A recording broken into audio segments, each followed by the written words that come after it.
Hello बच्चों, कैसे हैं आप सभी।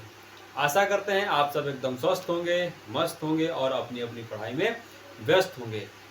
आज हम आपके लिए लेके आए हैं कक्षा 10 की विज्ञान का पहला अध्याय।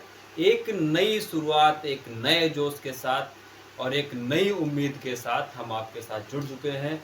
और हमारा जो पहला अध्याय है, रासायनिक अभिक्रियाएं एवं उसकी समीकरण। रासायनिक अभिक्रियाएं एवं उनकी समीकरण। एक एक टॉपिक को, एक एक पॉइंट को का बहुत ही अच्छी तरीके से कवर करेंगे। आप वीडियो के अंत तक जरूर बने रहिएगा। अगर आप हमारे चैनल पर नए हैं तो आप हमारे चैनल को सब्सक्राइब कीजिए, ताकि हम जो भी वीडियो अपलोड करें उसका नोटिफिकेशन सबसे पहले आप तक पहुंचे।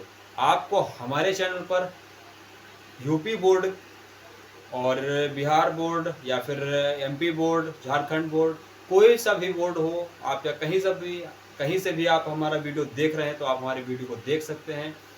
और जिस बोर्ड में जो टॉपिक एक्स्ट्रा हैं वो आपको अलग से करा दिए जाएंगे, उसमें आप टेंशन लेने वाली कोई बात नहीं है। ठीक है, तो आप कहीं से भी अगर आप हमारा वीडियो देख रहे हैं तो आप देख सकते हैं। और इस सत्र यानी कि सत्र 2024 और 25 में हम आपको इतनी अच्छी तरीके से प्रिपरेशन कराएंगे ताकि आप कक्षा 10 में इस सत्र जो आप एग्ज़ाम देंगे 2025 में, आप बेहतर से यानी कि अच्छे से अच्छे अंक अर्जित कर सकें। ठीक है, यानी कि 90 प्लस से ऊपर आप जाएं। बात समझ में? तो आप हमारे चैनल पर लगातार बने रहिए। आपको हम पूरा कोर्स कराएंगे बिल्कुल फ्री में। उसका कोई भी आपसे अलग से चार्ज नहीं लिया जाएगा, बिल्कुल फ्री। एक एक न्यूमेरिकल, एक एक टॉपिक, एक एक पॉइंट आपको बहुत ही अच्छी तरीके से समझाए जाएंगे। ठीक है, तो आप हमारे चैनल पर जरूर बने रहिएगा। आप अपने दोस्तों को भी शेयर करिए ताकि आपके साथ आपके दोस्तों का भी कुछ ना कुछ भला हो। ठीक है, तो चलिए चलते हैं अपने अध्याय की तरफ। पहला अध्याय हमारे पास दिया गया है, रासायनिक अभिक्रियाएं एवं उसकी समीकरण। रासायनिक अभिक्रियाएं क्या? रासायनिक अभिक्रियाएं। तो रासायनिक अभिक्रियाएं होती क्या है? अभिक्रियाएं होती कितने प्रकार की हैं? देखिए, रासायनिक अभिक्रियाएं एवं उनकी समीकरण। ठीक है, तो पहला हमने पॉइंट यहाँ पे लिख रखा है, रासायनिक परिवर्तन। रासायनिक परिवर्तन के साथ साथ हमारे पास सबसे पहला था भौतिक परिवर्तन। क्या था? भौतिक परिवर्तन। भौतिक परिवर्तन के विषय में हम पहले ही पढ़ चुके हैं कक्षा 9 में। भौतिक परिवर्तन के विषय में हम पहले ही पढ़ चुके हैं कक्षा 9 में। तो भौतिक परिवर्तन होता क्या है? कैसा होता भौतिक परिवर्तन? भौतिक परिवर्तन वह परिवर्तन होता है, भौतिक परिवर्तन वह परिवर्तन होता है जिसमें उसकी अवस्था तो बदल सकती है, उसकी अवस्था बदल जाएगी, लेकिन उसका जो संगठक होंगे, उसके जो अणु होंगे, उसमें कोई भी बदलाव नहीं होगा, उसमें भी कोई भी बदलाव नहीं होगा। जैसे कि हमारे पास ये कागज है, जैसे कि ये हमारे पास क्या है? कागज है। देखिए, ये कागज है, ये कागज का टुकड़ा है। ठीक है, आप सब कैमरे में देख पा रहे होंगे, ये हमारे पास क्या है? कागज का टुकड़ा है। ठीक है, तो अगर इसको हम बीच से काट दें, अगर हम इसको बीच से काट दें, अगर हम आपसे पूछें कि अब ये क्या है, तो आप बोलेंगे सर अभी भी ये कागज का टुकड़ा है। अगर हम और काट दें तब भी आप बोलेंगे सर ये हमारे पास कागज का टुकड़ा है। अगर हम और काट दें तब भी हमारे पास क्या होगा? कागज का ही टुकड़ा होगा। ठीक है, बात समझ में आई? तो जो हमारे पास भौतिक परिवर्तन होता है, जो भौतिक परिवर्तन होता है वो क्या होगा? रिवर्सिबल होगा। इसे हम दोबारा से एक कागज बना सकते हैं, इसको गलाया जाएगा मशीनों में डाल करके, एक नया पन्ना हम फिर से तैयार कर सकते हैं। लेकिन रासायनिक परिवर्तन के साथ ऐसा नहीं होता है, रासायनिक परिवर्तन के साथ ऐसा नहीं होगा। अगर हम इसको माचिस दिखा दें, माचिस लगा दें, इसमें आग लगा दें, तो क्या हो जाएगा? इसमें जैसे ही हम आग लगाएंगे ये एक राख बन जाएगी। क्या बन जाएगी? इसका राख बन जाएगी। तो क्या उस राख से हम दोबारा से कागज प्राप्त कर सकते हैं? क्या हम उस राख से क्या दोबारा कागज प्राप्त कर सकते हैं? तो ऐसा नहीं है, आप उस राख से दोबारा कागज प्राप्त नहीं कर सकते हैं। जैसे कि हमारे पास देखिए, जैसे कि हमारे पास जल होता है, जल, जल, जल का हमारे पास सूत्र क्या होता है? H2O। जल का सूत्र क्या होता है, H2O होता है ना। जल को हम 3 चीजों में लिख सकते हैं, जैसे देखिए ठोस, द्रव और गैस, ठीक है। हमारे पास ठोस कैसा होगा, बर्फ, ठोस कैसा होगा, बर्फ, ठीक है। द्रव हमारे पास कैसा होगा, लिक्विड अवस्था होगी, यानी कि नॉर्मल जो आपके नलों से निकलता है, और इसकी गैसीय अवस्था होगी, ठीक है। जल की क्या होगी, गैसीय अवस्था भी होगी। तो तीनों का फार्मूला क्या होगा, तीनों का सूत्र क्या होगा। हमारे पास अगर बर्फ है, बर्फ का भी हमारे पास सूत्र क्या होगा, H2O होगा। द्रव का भी हमारे पास क्या होगा, H2O होगा। गैस का भी हमारे पास क्या होगा, H2O ही होगा। इसमें कोई भी परिवर्तन नहीं होगा, बस इसकी अवस्था बदल जाएगी, बस इसकी क्या होगी, अवस्था बदल जाएगी। लेकिन इसके संघटक में, इसके परमाणुओं के बीच में कोई भी हमें बदलाव देखने को नहीं मिलेगा। बात समझ में। और जो भौतिक परिवर्तन होता है वो रिवर्सिबल होता है, यानी कि हम उसे पुनः प्राप्त कर सकते हैं। जो हमारे पास जो मटेरियल हमने लगाया है वो हमें फिर से मिल जाएगा। अब जैसे बर्फ है, बर्फ को हम अगर, जैसे जल है, जल को बर्फ बना देते हैं, फ्रीजर में रख के आपने उसको बर्फ बना दिया, बर्फ बन गई। बर्फ को अगर हम बाहर छोड़ दें फिर से वो लिक्विड बन जाएगा, और उसको थोड़ा गर्म कर दें तो गर्म करने के बाद वो गैसीय अवस्था में हो जाएगा, और उसको संघनित कर लें फिर वो हमें द्रव मिल जाएगा। तो ये सारी चीजें क्या है, रिवर्सिबल हैं। ये जो भौतिक परिवर्तन है वो हमारे पास क्या होता है, रिवर्सिबल होता है, यानी कि हम उसे पुनः प्राप्त कर सकते हैं। लेकिन क्या रासायनिक परिवर्तन के साथ ऐसा होता है, तो रासायनिक परिवर्तन के साथ ऐसा नहीं होता है। अगर कोई भी रासायनिक अभिक्रिया हुई है तो दोबारा से वो उसे हम पुनः प्राप्त नहीं कर सकते हैं। बात समझ में। जैसे कि हमारे पास कागज था, कागज में अगर हम माचिस लगा देते या आग जला देते हैं, इसको, इसमें माचिस लगा देते, माचिस की तीली लगा देते, तो ये मतलब कि राख बचती इसकी, इस कागज की क्या बचती, राख, यानी कि इसका ऑक्साइड बचता। तो क्या हम दोबारा से उसी राख से क्या हम ऐसा कागज तैयार कर सकते थे, तो ऐसा कागज हम तैयार नहीं कर सकते हैं। बात समझ में आई, ठीक है। देखिए रासायनिक परिवर्तन कैसा होता है, देखिए रासायनिक परिवर्तन अगर हो रहा है, रासायनिक परिवर्तन हो रहा है, आपके आसपास होते रहते हैं रासायनिक परिवर्तन, ठीक है। तो आप सबसे पहले हम देखते हैं रासायनिक परिवर्तन में होता क्या है। देखिए जैसे कि पॉइंट कुछ दिए गए हैं रासायनिक परिवर्तन से रिलेटेड। देखिए पहला दिया गया, गर्मियों में कमरे के ताप पर दूध को खुला छोड़ दिया जाता है।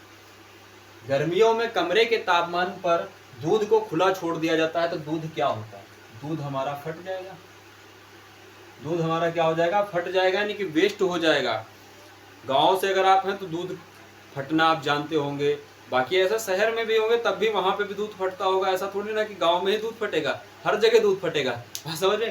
तो अगर जैसे दूध फट गया, अगर दूध फट गया तो क्या दोबारा से जैसा हमारे पास दूध था वैसा हम प्राप्त कर सकते हैं, तो वैसा दूध प्राप्त नहीं कर सकते हैं। यहाँ पर क्या हुआ, रासायनिक परिवर्तन। क्या हुआ यहाँ पर, रासायनिक परिवर्तन, क्योंकि हमें दोबारा से दूध नहीं मिल रहा है।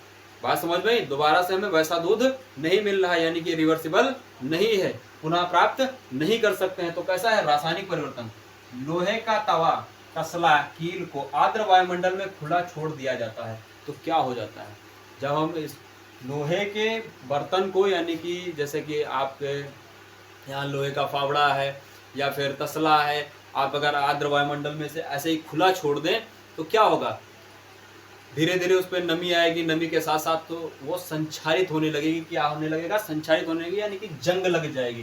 क्या लग जाएगी, जंग लग जाएगी, जंग लग जाएगी, यानी कि संचारण होने लगेगा। क्या होने लगेगा, संचारण होने लगेगा। जिस लोहे में संचारित यानी कि जंग लग गई, जिस लोहे में जंग लग गई वो बिल्कुल रद्द हो गया, वो बेकार हो गया, वो दोबारा से हम उसे वैसा प्राप्त नहीं कर सकते हैं, दोबारा से हम उसे वैसा प्राप्त नहीं कर सकते। ये चीजें आपको पता होनी चाहिए, ठीक है। अंगूर का किण्वन, अंगूर का किण्वन होना, अंगूर का किण्वन होना या अंगूर का फर्मेंटेशन, अंगूर का क्या, फर्मेंटेशन। अगर अंगूर का किण्वन हमने कराया, अंगूर का अगर किण्वन कराया तो उससे क्या बनता है, अंगूर का किण्वन कराने के बाद मेनली बनता है कि हमारे पास एथिल अल्कोहल बनता है, यानी कि अल्कोहल बनता है। तो यानी कि अंगूर के किण्वन से हमें एथिल अल्कोहल, यानी कि जो शराब वगैरह मार्केट में मिलती है, अलग अलग वैरायटी की होती है, ठीक है। लेकिन जो अंगूर के किण्वन से बनाई जाती है, ठीक है, वो सबका अपना अपना अलग अलग फंडा है, ठीक है। तो जो अंगूर का किण्वन है, जो अंगूर का किण्वन, ये भी एक प्रकार का क्या है, रासायनिक परिवर्तन है। अंगूर के दाने लाए, उसको कूचने के बाद रस निकाल दिया और उसका फर्मेंटेशन करा दिया, किण्वन करा दिया। किण्वन कराने के बाद एथिल अल्कोहल बन गई। एथिल अल्कोहल से क्या हम दोबारा से अंगूर का रस या फिर हम अंगूर प्राप्त कर सकते हैं? क्या हम दोबारा से वैसा ही अंगूर प्राप्त कर सकते हैं? तो आपका जवाब होगा सर हम दोबारा से प्राप्त नहीं कर सकते, हम दोबारा से उसे वैसा ही प्राप्त नहीं कर सकते हैं। ठीक है, भोजन पकाया जाता है, बात समझ में, भोजन पकाया जाता है। जैसे कि आपके घर में मम्मी लोग या बहन लोग आटा गूंथती हैं, आटा गूंथने के बाद फिर रोटियां बनाती हैं। गेहूं, आप खेत में गेहूं होता है, गेहूं काट कर लाते हैं, उसको पिसाते हैं, पिसाने के बाद आटा तैयार होता है, आटा गूंथने के बाद रोटी बनती है। अब सोचिए उस रोटी से क्या दोबारा से आप वैसा ही अनाज तैयार कर सकते हैं जैसा कि आपने खेत से लेके आया था? बड़ा बड़ा गेहूं अगर आप लेके आए थे खेत से, वैसा ही गेहूं क्या आप प्राप्त कर सकते हैं? या वैसा ही आटा आप प्राप्त कर सकते हैं? आप जिस डब्बे से निकाले होंगे आटा, तो क्या वैसा ही प्राप्त कर सकते हैं? अगर आप रोटी बना चुके हैं तो क्या वैसा ही आप प्राप्त कर सकते हैं? तो आपका जवाब होगा सर हम वैसा प्राप्त नहीं कर सकते हैं, क्योंकि वहां पर क्या हो गया है, रासायनिक परिवर्तन हो गया है। हम देख सकते हैं सर जहां पर ऐसी घटनाएं हो रही जो दोबारा रिवर्सिबल, दोबारा हमसे प्राप्त नहीं होंगी, तो हमारे पास क्या होंगी, रासायनिक परिवर्तन होगा। वहां पर क्या हो रहा होगा, रासायनिक परिवर्तन हो रहा होगा। ठीक है, फिर कह रहा है हमारा शरीर भोजन को पचा लेता है, हमारा शरीर भोजन को पचा लेता है। यह भी एक प्रकार का क्या है, रासायनिक परिवर्तन ही है। भोजन का पचना भी हमारे पास क्या है, रासायनिक परिवर्तन है। हम अगले अध्याय में पढ़ेंगे, बायोलॉजी में पढ़ेंगे, पाचन तंत्र में हम आपको डिटेल में बताएंगे कि भोजन कैसे पचता है, हमारे शरीर के अंदर बहुत सारी क्रियाएं होती रहती हैं, हर सेकंड बहुत सारी क्रिया होती रहती कंटिन्यू।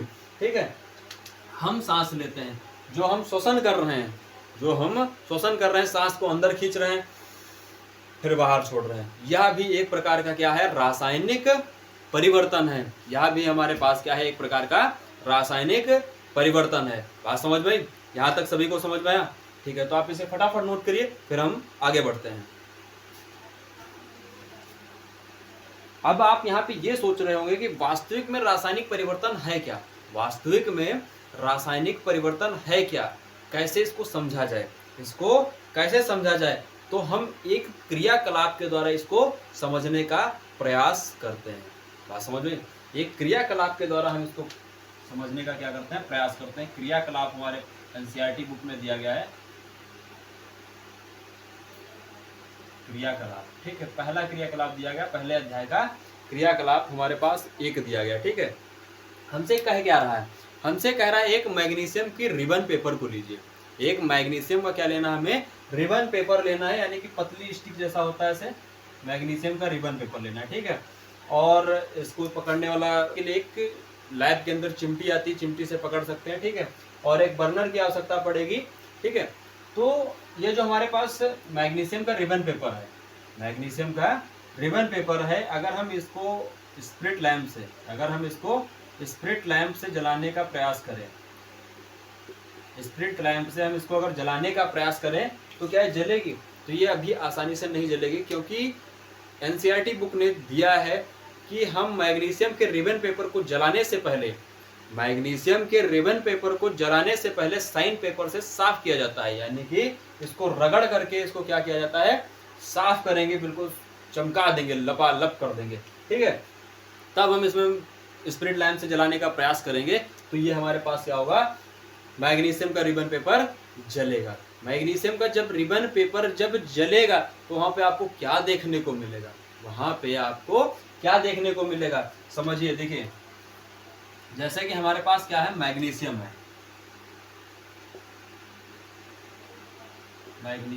ठीक है, मैग्नीशियम के रिबन पेपर को हम ऑक्सीजन की उपस्थिति में जलाएंगे। इसकी उपस्थिति में जलाएंगे, ऑक्सीजन की उपस्थिति में जलाएंगे, तो क्या बनेगा, मैग्नीशियम का ऑक्साइड बनेगा। क्या बनेगा, मैग्नीशियम का ऑक्साइड बनेगा, मैग्नीशियम ऑक्साइड। ठीक है, क्या बन गया यहाँ पे, मैग्नीशियम का क्या बना, मैग्नीशियम का ऑक्साइड बन गया। जब मैग्नीशियम को ऑक्सीजन की उपस्थिति में जलाएंगे तो क्या बनेगा हमारे पास, मैग्नीशियम का ऑक्साइड प्राप्त होगा। क्या प्राप्त होगा, मैग्नीशियम का ऑक्साइड प्राप्त होगा। जब हम इसको, अच्छा समझिए, जब हम स्प्रिट लैंप की मदद से किसको जला रहे थे, मैग्नीशियम के रिबन पेपर को। यहाँ से डायरेक्टली क्वेश्चन पूछा जाता है। यहाँ पे एक क्वेश्चन समझ लीजिए, एक डायरेक्टली बोर्ड में क्वेश्चन पूछ लेता है कि मैग्नीशियम के रिबन पेपर को जलाने से पहले उसे साइन पेपर या फिर रेगमाल से साफ क्यों किया जाता है। बात समझ में, क्वेश्चन यहाँ पे डायरेक्टली पूछ लेता है कि मैग्नीशियम के रिबन पेपर को जलाने से पहले उसे साइन पेपर से साफ क्यों किया जाता है। तो वह इसलिए किया जाता है क्योंकि मैग्नीशियम के ऊपर मैग्नीशियम के ऑक्साइड की पतली परत चढ़ जाती है। मैग्नीशियम के रिबन पेपर के ऊपर मैग्नीशियम के ऑक्साइड की पतली परत चढ़ जाती है, जिसकी वजह से वो जलने नहीं देता, मैग्नीशियम को जलने नहीं देता है। तो हम जब साइन पेपर से साफ करेंगे तो मैग्नीशियम ऑक्साइड की लेयर हट जाएगी और वो आसानी से जलेगी। ठीक है, जब हम इसको जलाएंगे, ठीक है, तो क्या बना हमारे पास, मैग्नीशियम का ऑक्साइड बना। और यह कैसे बना, यह एक तेज ज्वाला के साथ, यानी कि एक तेज श्वेत ज्वाला, सफेद रंग की ज्वाला निकलेगी। ठीक है, श्वेत ज्वाला के साथ जलती है। ठीक है, श्वेत ज्वाला के साथ। जब हमने मैग्नीशियम के रिबन पेपर को जलाया तो किस ज्वाला के साथ जला, श्वेत ज्वाला के साथ। ठीक है, और इसमें हमें क्या मिल गई, ऊष्मा मिला, प्रकाश मिला, ऊष्मा मिला और क्या मिल गया, प्रकाश मिल गया। ठीक है, जब हम मैग्नीशियम प्लस ऑक्सीजन, यानी कि मैग्नीशियम के रिबन पेपर को जब ऑक्सीजन की उपस्थिति में जब जलाएंगे तो मैग्नीशियम का ऑक्साइड मिलेगा और श्वेत ज्वाला के साथ यह जलता है और ऊष्मा हमें प्राप्त हो रही है। ऊष्मा हमें क्या हो रही है, प्राप्त हो रही है। ठीक है, यहां तक सभी को समझ में आया। ठीक है, देखिए जो हमारे पास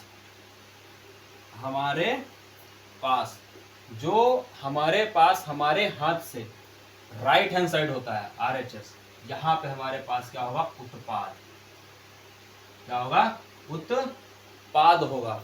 जो हमारे हाथ से दाहिनी ओर होगा, यानी कि राइट हैंड साइड, वो हमारे पास क्या होगा, उत्पाद होगा। तो जो बाईं ओर होगा, लेफ्ट हैंड साइड, वो हमारे पास क्या होगा, अभिकारक होगा। क्या होगा, अभिकारक होगा। बात समझ में, जो हमारे हाथ के दाहिनी ओर होगा वो हमारे पास क्या होगा, उत्पाद हमें प्राप्त होगा। तो हमें क्या मिलेगा, प्रोडक्ट। क्या मिलेगा, प्रोडक्ट। और ये हमारे पास क्या है, रिएक्टेंट, यानी कि ये रिएक्शन कर रहा है, यानी कि ये अभिकारक है, ये रिएक्टेंट है। और ये हमारे पास क्या मिला, प्रोडक्ट, यानी कि उत्पाद हमें प्राप्त हो गया। बात समझ में आई। ठीक है, तो देखिए जो हमारे पास अभिकारक है वो हम लेफ्ट हैंड साइड लिखते हैं, यानी कि तीर के पीछे लिखते हैं।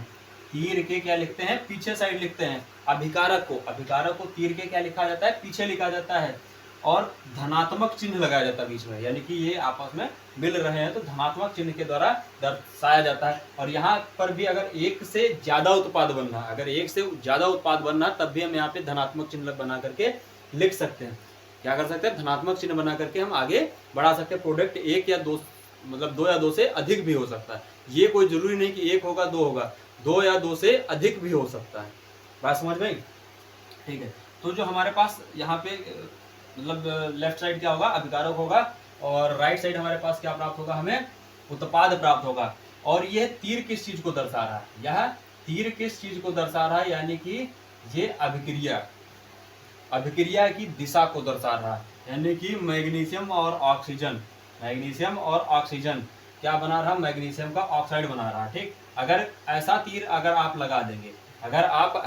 लगा देंगे तो क्या हमारे पास रिएक्शन सही होगी, तो यह हमारे पास रिएक्शन सही नहीं होगी, यह हमारे पास क्या होगी, गलत होगी। ये रिएक्शन हमारे पास क्या हो जाएगी, तुरंत ही गलत हो जाएगी। सिर्फ तीर बदल देने से हमारे पास रिएक्शन क्या हो जाएगी, गलत हो जाएगी। बात समझ में आई। ठीक है, तो यहाँ पे हमें देखने को क्या मिला, कि मैग्नीशियम प्लस ऑक्सीजन की उपस्थिति, मैग्नीशियम के रिबन पेपर को जब ऑक्सीजन की उपस्थिति में जला रहे हैं तो मैग्नीशियम का हमें क्या प्राप्त हो रहा था, ऑक्साइड प्राप्त हो रहा था। मैग्नीशियम का क्या मिल रहा था, हमें ऑक्साइड मिल रहा था। तो यहाँ पर हमने देखा कि हमें ऊष्मा मिल रही है। यहाँ पे हमें क्या मिल रही है, ऊष्मा मिल रही है। और मैग्नीशियम का ऑक्साइड मिल रहा है, यानी कि उसका पाउडर हमें मिल रहा है। मैग्नीशियम के रिबन पेपर का हमें श्वेत रंग का क्या मिल रहा है, पाउडर मिल रहा है। बात समझ गई? तो क्या उससे हम दोबारा से मैग्नीशियम का रिबन पेपर बना सकते हैं? नहीं, हम दोबारा से वैसा रिबन पेपर तैयार नहीं कर सकते। तो यहाँ पर हमारे पास क्या हुआ, रासायनिक परिवर्तन हुआ। यहाँ पर क्या होगा, रासायनिक परिवर्तन होगा। यहाँ पर क्या हुई, रासायनिक अभिक्रिया हुई, यहाँ पर रासायनिक एक प्रकार का परिवर्तन हुआ।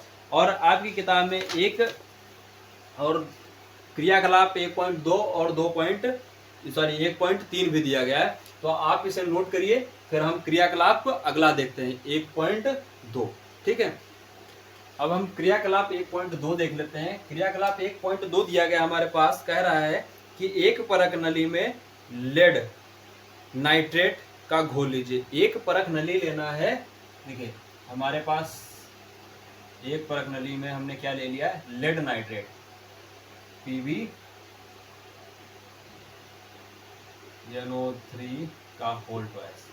क्या लिया हमने, एक परख नली में हमने क्या ले लिया, लेड नाइट्रेट ले लिया। और दूसरी परख नली में हमने क्या ले लिया, पोटेशियम आयोडाइड ले लिया। दूसरी परख नली में हमने क्या ले लिया, पोटेशियम आयोडाइड। एक परख नली में हमारे पास क्या है, लेड नाइट्रेट है, और दूसरी परख नली में हमारे पास क्या है, पोटेशियम आयोडाइड है। कह रहा है कि दोनों को आपस में मिलाइए। दोनों को आपस में मिलाइए तो हमें क्या प्राप्त होगा और क्या हमें देखने को मिलेगा।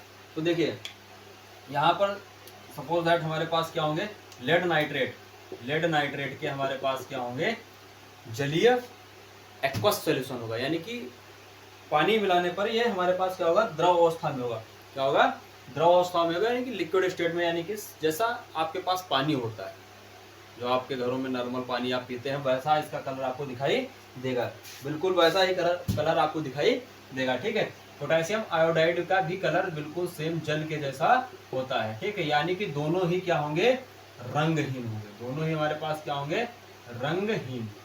इसमें कोई रंग हमें देखने को नहीं मिलेगा, यानी कि दोनों हमारे पास कैसे होंगे, रंगहीन होंगे। कोई भी कलर नहीं होगा। लेकिन प्यार से इस परख नली को उठाइए, किसी इसको इसमें मिलाइए या इसको इसमें मिलाइए, दोनों में से किसी को किसी में पलट दीजिए, उलट दीजिए, तो हमें देखने को क्या मिलेगा, इसके रंग में तुरंत ही परिवर्तन हो जाएगा। तुरंत ही इसके रंग में क्या हो जाएगा, परिवर्तन हो जाएगा, पीले रंग का।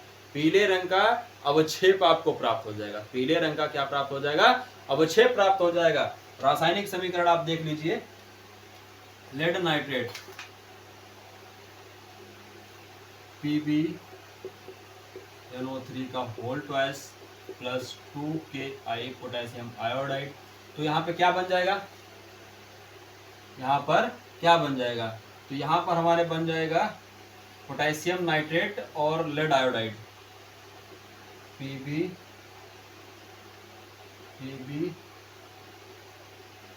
PbI और प्लस 2KNO3। क्या बन जाएगा, 2KNO3। बात समझ में? PbI2 बनेगा यहाँ पे। ठीक है, PbI2 बन जाएगा, और हमारे पास क्या बन जाएगा यहाँ पे, 2KNO3। PbI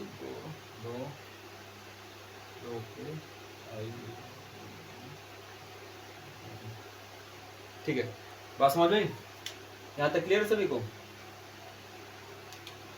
ठीक, ये हमारे पास क्या है, लेड नाइट्रेट। क्या है, लेड नाइट्रेट। ठीक है, ये क्या है, पोटेशियम आयोडाइड। पोटेशियम आयोडाइड, ये क्या है हमारे पास, पोटेशियम आयोडाइड।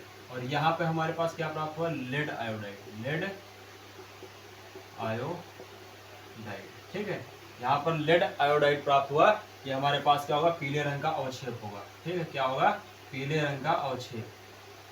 पीले रंग का अवक्षेप। ठीक है, और ये हमारे पास क्या प्राप्त हुआ, पोटेशियम नाइट्रेट। क्या प्राप्त हो गया, पोटेशियम नाइट्रेट। Potassium nitrate. यहाँ पर क्या प्राप्त हो गया, हमें पोटेशियम नाइट्रेट प्राप्त हो गया, और यहाँ वो पीले रंग का क्या हुआ, अवक्षय प्राप्त हुआ। यानी कि हमें क्या देखने को मिला, रंग में परिवर्तन। हमें क्या यहाँ पे पॉइंट समझने को मिला कि अगर कहीं पर भी रासायनिक परिवर्तन होगा तो हमें रंग में परिवर्तन देखने को मिलेगा। पहले अवस्था बदल रही थी, ठीक, रंग में परिवर्तन हुआ।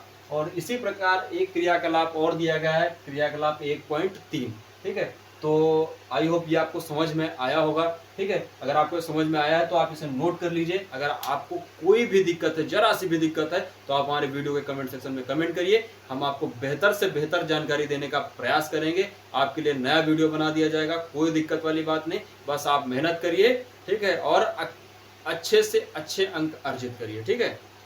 बात समझ में आई? ठीक है, तो आप इसे नोट करिए, फिर हम आगे बढ़ते हैं।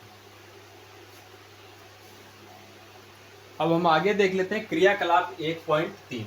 क्रियाकलाप 1.3 क्या दिया गया है, कह रहा है कि एक शंक्वाकार फ्लास्क या परख नली में कुछ दानेदार जिंक लीजिए। एक शंक्वाकार हमें क्या लेना है, फ्लास्क लेना है, ऐसे।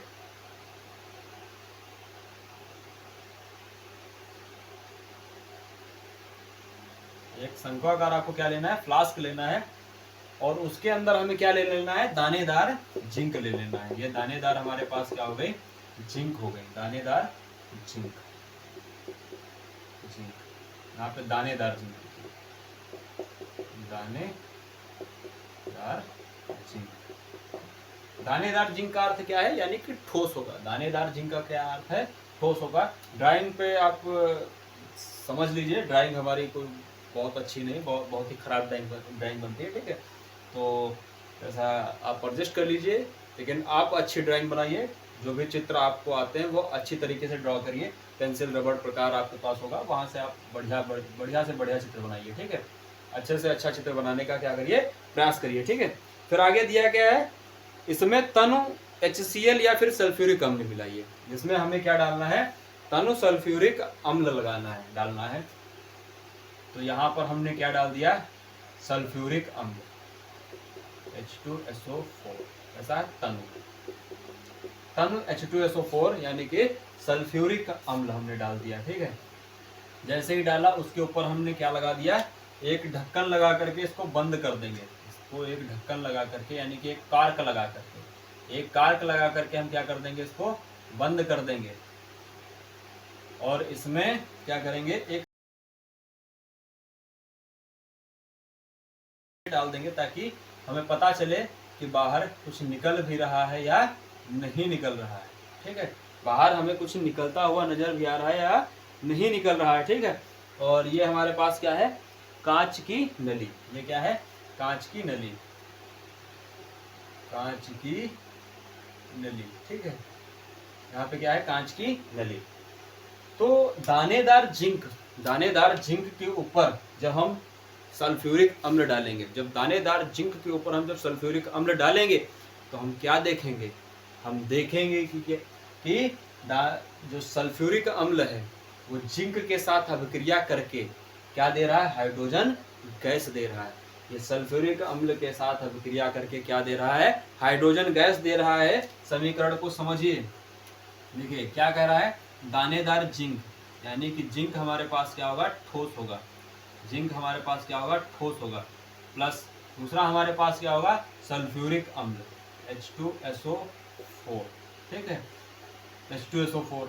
फिर क्या बनाएगा हमारे पास, जिंक सल्फेट बनाएगा। क्या बनाएगा, जिंक सल्फेट ZnSO4, ठीक है। और हाइड्रोजन गैस को क्या कर देगा, अलग कर देगा। H2 जो हाइड्रोजन गैस है वो हमारे पास क्या हो जाएगी, मुक्त हो जाएगी। हाइड्रोजन गैस यहाँ पर हमारे पास क्या हो रही है, मुक्त हो रही है। तो हमने देखा क्या, यहाँ पर भी हमारे पास क्या हो रहा है, रासायनिक परिवर्तन हो रहा है। अगर आपने नोटिस किया हो तो जो तीनों हमने क्रियाकलाप को बहुत ही एक एक करके अच्छी तरीके से समझाए हैं, ठीक है। अब अच्छी तरीके से समझा पाए हैं या नहीं पाए हैं वो आप सब कमेंट सेक्शन में बताइएगा, ठीक है। तो देखिए तीनों में हमें क्या चीज़ देखने को मिली, तीनों में हमें देखने को मिला कुछ न कुछ परिवर्तन हो रहा है। और क्या हो रहा है तीनों में परिवर्तन, रासायनिक परिवर्तन हो रहा है। क्या हो रहा है, रासायनिक परिवर्तन हो रहा है। अगर आपके चारों तरफ, आपके चारों तरफ अगर कहीं पर भी रासायनिक परिवर्तन हो रहा है तो हम आप कुछ जादू देंगे, उससे आप पहचान जाएंगे कि रासायनिक परिवर्तन हो रहा है। वहां से आप जान जाएंगे, देख करके आप बता देंगे कि सर यहाँ पर रासायनिक परिवर्तन हुआ है। आप ऐसे ही देख करके बता देंगे कि सर यहाँ पर क्या हुआ है, रासायनिक परिवर्तन हुआ है। तो क्या क्या आपको देखने को मिलेगा, क्या क्या आपको देखने को मिलेगा? तो पहला हमें देखने को मिलेगा अवस्था में परिवर्तन। क्या देखने को मिल जाएगा? अवस्था में परिवर्तन। अवस्था में परिवर्तन क्या देखने को मिला हमें? अवस्था में परिवर्तन, यानी कि उसकी अवस्था बदल जाएगी। दूसरा हमें क्या देखने को मिलेगा? दूसरा हमें मिलेगा रंग में परिवर्तन। क्या देखने को मिल जाएगा? रंग में परिवर्तन। दूसरा हमें देखने को क्या मिल गया? रंग में परिवर्तन देखने को मिलेगा, यानी कि रंग में कुछ ना कुछ क्या होगा, बदलाव होगा। जहां पर रासायनिक अभिक्रिया यानी कि रासायनिक समीकरण हो रही होगी वहां पर रंग में परिवर्तन होगा, या फिर उसकी अवस्था में क्या हो जाएगा, कुछ ना कुछ बदलाव हो जाएगा। और क्या दिया गया? गैस का निष्कासन होगा या फिर उत्सर्जन। क्या होगा? गैस का निष्कासन या फिर उत्सर्जन। गैस का निष्कासन या फिर उत्सर्जन। गैस का निष्कासन या फिर उत्सर्जन। और हमारे पास चौथी जो दी गई प्रॉपर्टी वो क्या दी गई है? तापमान में परिवर्तन। क्या? तापमान में परिवर्तन। ठीक है, बात समझ में? उसके ताप में कुछ ना कुछ क्या होगा, बदलाव होगा। उसके ताप में क्या होगा, कुछ ना कुछ बदलाव होगा। जब यहाँ पर हमारे पास अभिक्रिया ये होगी, कौन सी?